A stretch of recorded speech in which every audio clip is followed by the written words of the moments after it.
我哋終於到達格林德亞啦，準備登上歐洲最高嘅山峰之一少女峰。山下就陽光普照，山上面竟然係咁，點算啊？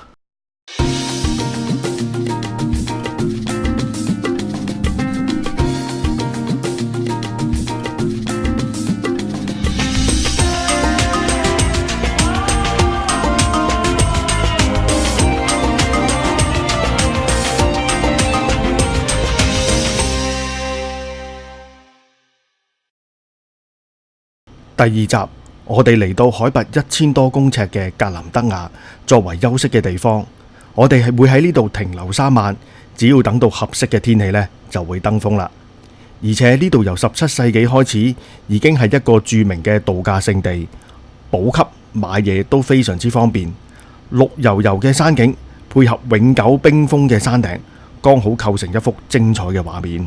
今日決定登上少女峰。大概火車嘅時間呢，需要用2個鐘頭左右啦，就可以登上海拔3400米高，即係大概11000公尺嘅少女峰山頂啦。火車中途呢，會喺2000幾米高左右呢，大概停留10分鐘啦，睇下旅客有冇高山反應。始終出嚟玩，安全都好緊要嘅。短短10分鐘，我哋望見嘅風景仲係好靚，不過呢，就要隔住玻璃去影相啦。話咁快，我哋就上到去峰頂嘅火車站啦。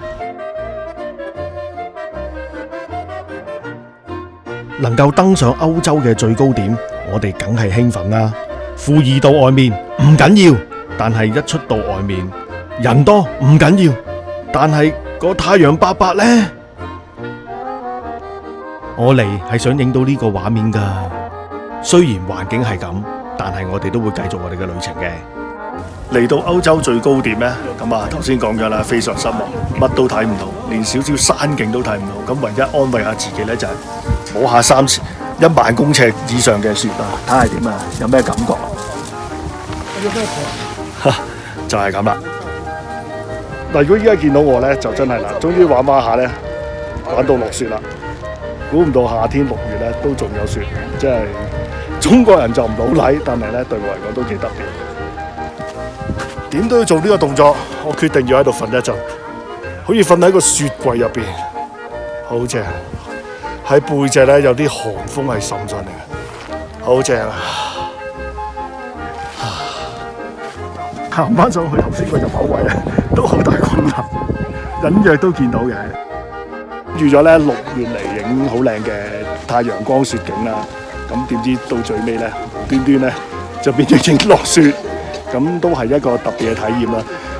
我成日都係頭先講過一次啦，講過好多次就永遠唔知道拍到啲乜嘢，或者影到啲乜嘢，或者係你去旅行咧估計唔到跟住會做啲咩咧，咁啊其實最特別㗎啦。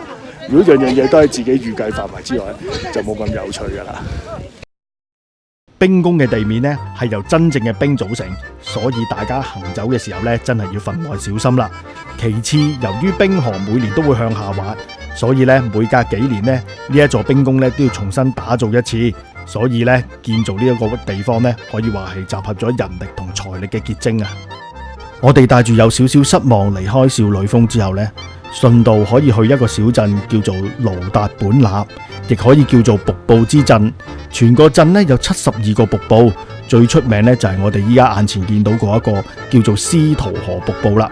佢係全歐洲落差第2大嘅瀑布，好多遊客專程喺呢度落車嚟睇一睇佢噶。好快我哋就翻返去格林德亞啦。喺呢度呢有樣嘢幾特別嘅，咁暫時住咗幾間嘅酒店呢都係冇冷氣嘅。咁我哋香港人就唔慣啦，但係呢度就 OK。咁但係發現咗一樣嘢呢，原來有幾特別嘅喎。咁係咩嘢呢？就係原來呢，你喺超級市場呢揾唔到啲雪凍嘅嘢呢，其實唔係咁緊要嘅。咁當你呢照買翻嚟，跟住呢夜晚擺喺窗出邊嘅話呢，第2朝呢就會有冰凍嘅可樂飲啦。咁如同呢，我哋平時呢，我感覺上啦，我手感嘅感覺上嘅溫度呢，係同平時我哋擺喺雪櫃差唔多嘅，係唔係太大分別，係好凍。咁即係證明咗呢度夜晚其實真係好凍。第2日，我哋決定去格林德亞附近一個地方叫做菲斯特，乘坐纜車上山呢，只係需要25分鐘。今次行山咧，主要有2個景點，就係走上懸崖嘅步行道，眼前攝人嘅景色，腳下就係深不見底嘅山谷，真係一步一驚心啊！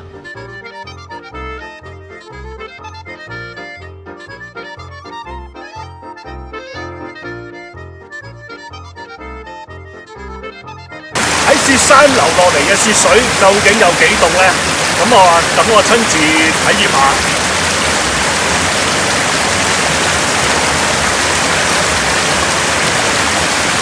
感覺就好似呢，擺咗一支水喺雪櫃過咗1晚之後呢，嗰種冰凍清涼嘅感覺，唔錯唔錯。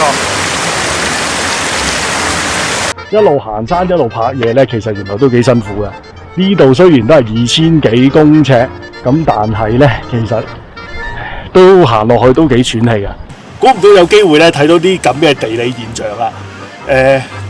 今日已經係6月啦，咁估唔到呢，融咗咁多雪之後呢，嗰個冰層呢都仲係有咁厚。你睇下後面，其實一路向住後面呢，基本上係高過我成個人嘅。咁你諗下，呢度嘅冬天嗰啲冰係幾咁厚啦？另一個景點呢，就喺懸崖步行道之後呢，行多個零鐘頭呢，就會去到一個地方叫做阿爾普高珊瑚。如果遇到天氣好呢，遠處冰封嘅山峰呢，倒影喺湖中呢，又係靚到不得了嘅。哇！還翻我嗰步行1個鐘頭啊，仲係全部未融雪啊！不過呢，其實都係一個好特別嘅景象嚟嘅。嗱，頭先我哋試過雪櫃嘅水，今次試下冰箱入邊嘅水係點樣？哇，凍好多啊！真係凍，係凍得好緊要啊！隻手都痹晒㗎。咩叫請將冰山劈開咧？就等我親自試一試啦。係唔得嘅。今次落山，我哋唔再坐纜車啦，決定挑戰下自己，坐高卡車。玩啫，唔使簽埋生死狀咁嚴重啊！Just like that. Please be careful with other people.